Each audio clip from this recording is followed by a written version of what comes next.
लोग बाबा साहब के नाम पे राजनीति करते हैं। बाबा साहब के आदर्शों से इनका कोई लेना देना नहीं है। ये लोगों को गुमराह करते हैं। और मौके पर युवा पीढ़ी से कहना भी चाहता हूं कि हम सबको मिलकर बाबा साहब ने जो हमें रास्ता दिखाया था आगे बढ़ने का, बाबा साहब को देश आज़ाद होने के 40 साल बाद तक कांग्रेस ने भारत रत्न देने का काम नहीं किया।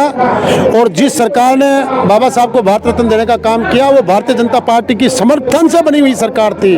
तो ये इनके वॉकआउट करने के बाद भी माननीय मुख्यमंत्री जी ने इनके रहते हुए बीच में वॉकआउट करके गए, लेकिन मुख्यमंत्री जी ने अपनी बात रखी 2 साल की। और ये हमारे साथ खंडेला के विधायक सुभाष जी मिल मौजूद है। सुभाष जी, आज जो अंबेडकर जी की प्रतिमा का अनावरण हुआ तो क्या संदेश देता है और यहाँ की जनता है इतनी जागरूक हो रही है बाबा साहब के विचारों को लेकर? निश्चित रूप से आज खोरी गांव के अंदर जो बाबा साहब की प्रतिमा का अभी हम सब लोगों ने अनावरण किया है, आने वाली पीढ़ियों के लिए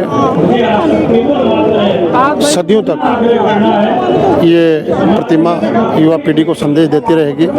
और मैं इस मौके पर युवा पीढ़ी से कहना भी चाहता हूं कि हम सबको मिलकर बाबा साहब ने जो हमें रास्ता दिखाया था आगे बढ़ने का, संघर्ष करने का, एकजुट रहने का, और जो पूरी दुनिया में जो समता और बंधुत्व का जो संदेश दिया था, उस सब पर मिलकर हम सबको एक दूसरे को साथ लेकर चलना है। यही मेरी युवा पीढ़ी को। अच्छा, आपकी सरकार है बाबा साहब के विचारों को लेकर कितना धरातल को उतार रही है अभी? हमारी सरकार बाबा साहब के जो आदर्श हैं उनको आत्मसात कर रही है। और मैं आपको बताना चाहता हूं कि माननीय मोदी जी ने जो बाबा साहब से जुड़े जो प्रमुख 5 स्थान थे, जिनमें जन्म स्थान भी था, जहां उन्होंने शिक्षा ग्रहण की, तो ये जो 5 मुख्य जो स्थान थे वो पंचतीर्थों के नाम से जाना जाते हैं। और उनका विकास करने का काम माननीय मोदी जी की सरकार ने। अच्छा, अभी वर्तमान में विपक्ष है, एक सवाल कंट्रोवर्सी भी हो सकती है, कह रहा है कि संविधान को खत्म किया जा रहा है, बाबा साहब की जो विरासत है उसको खत्म करने का काम है बीजेपी सरकार कर रही है। इस पर आपकी क्या राय है? मैं आपको ये कहना चाहता हूँ कि विपक्ष के पास केवल बातें करने के अलावा कोई ऑप्शन नहीं है। एक छोटे से उदाहरण से देखें आप, बाबा साहब को देश आज़ाद होने के 40 साल बाद तक कांग्रेस ने भारत रत्न देने का काम नहीं किया। और जिस सरकार ने बाबा साहब को भारत रत्न देने का काम किया वो भारतीय जनता पार्टी की समर्थन से बनी हुई सरकार थी।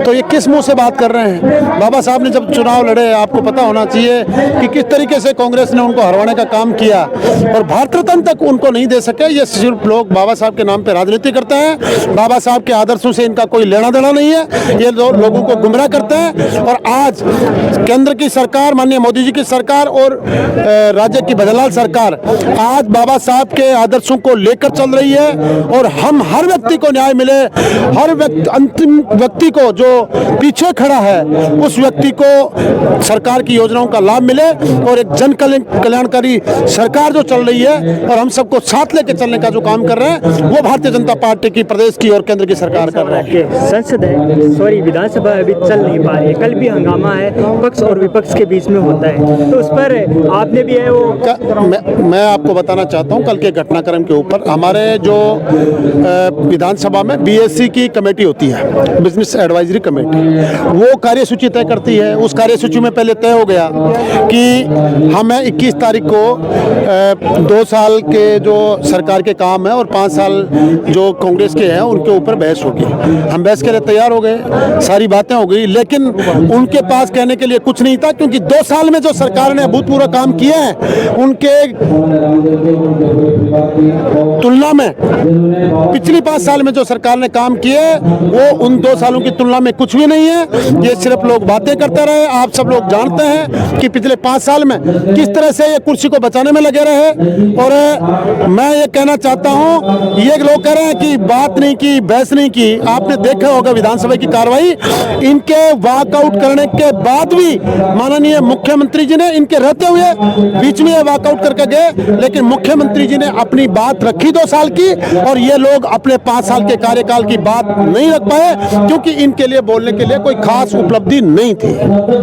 इसलिए ये सिर्फ राजनीति करते हैं। इनकी पार्टी के अध्यक्ष ने ये बात कही कि पक्ष के लोग बहस नहीं करना चाहते हैं, जबकि हमने बात रखी है, वहाँ पे माननीय मुख्यमंत्री जी ने बात रखी है, ये हो हल्ला करते रहे। स्पीकर महोदय ने 3 बार नेता प्रतिपक्ष का नाम पुकारा, पहले जो इनको नाम दिए हुए थे 4 नाम, उनका नाम पुकारा, लेकिन ये लोग कहीं नहीं बोले, बोलने के लिए इनके कुछ नहीं था। ये सिर्फ हंगामा करना चाहते हैं और ये लोगों को दिखाना चाहते हैं कि हम ही जनता के सच्चे रक्षक हैं, लेकिन इनको जनता के सरोकारों से कोई मतलब नहीं है, इनको राजनीति से मतलब है। और यही कारण आप लोग देख रहे हैं कि पार्टी की दिन ब दिन की क्या स्थिति है। तो हमारे साथ मौजूद है सुभाष जी, इनको भी थोड़ा लेट हो रहा है, इनको भी प्रोग्राम में जाना है, तो सर धन्यवाद आपका बहुत बहुत। Thank you. तो हमारे साथ मौजूद थे, तो आप देख सकते हो कि इन्होंने पूरी बात बताई और बाबा साहब के जो विचार है उनको धरातल पर कैसे बीजेपी सरकार उतार रही है उनके बारे में भी बताया। और जो विधानसभा है उसमें जो हंगामा हुआ था कल, उसके बारे में उन्होंने विस्तार से हमें अपनी बात बताई। तो मिलते हैं अगले वीडियो। जय हिंद, जय भारत।